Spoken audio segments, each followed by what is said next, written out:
খুব সুন্দরভাবে ব্রডকাস্টিং হচ্ছে। আমরা এ পর্যন্ত 300-র উপরে কাস্টিং হয়ে গিয়েছে, আর আশা করছি সময়ের মধ্যে আমরা শেষ করতে পারবো। যদি একান্তই আমাদের একটু দেরি হয়, নির্বাচন কমিশনের অনুমোদন ক্রমে হয়তো আমাদের সময় বাড়াতে হতে পারে।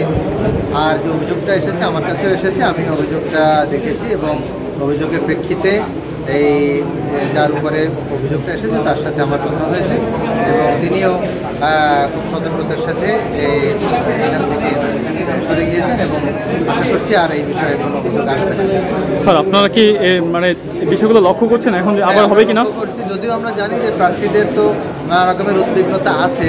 প্রার্থীরা এখনও চাচ্ছে যে ভোটাররা তার পক্ষে একটা ভোট প্রদান করুক, সেই জন্য আপনারা চেষ্টা করে যাচ্ছে, কিন্তু যাতে করে আইনের মধ্য থেকে আইন লঙ্ঘন না করতে পারে সেইটা আমরা চেষ্টা করছি। প্রার্থীদেরকে আমরা একেবারে প্রবেশ পথ থেকে দূরে সরিয়ে রাখছি, দূরে থেকে যেভাবে পারে তারা কুশল বিনিময় করে যাচ্ছে ভোটারদের সাথে, কিন্তু একেবারে সামনে এসে আমাদেরকে আর কোনো রকমের বিরক্ত করছে না। স্যার, নির্বাচনের একদম মানে টাইম অনুযায়ী কি আমাদের ব্রডকাস্টিং শেষ হবে?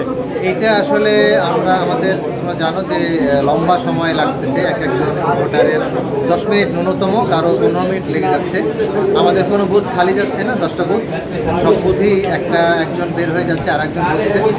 তো আমরা আশা করছি 5টার মধ্যে শেষ করতে পারবো, কিন্তু এখন যেই মানে প্রেডিকশন যদি করতে বলা হয়, আমার মনে হয় না, হয়তো 10-15 মিনিট বেশি লাগতে পারে। সেটা আমরা অবশ্যই বিবেচনায় নিব।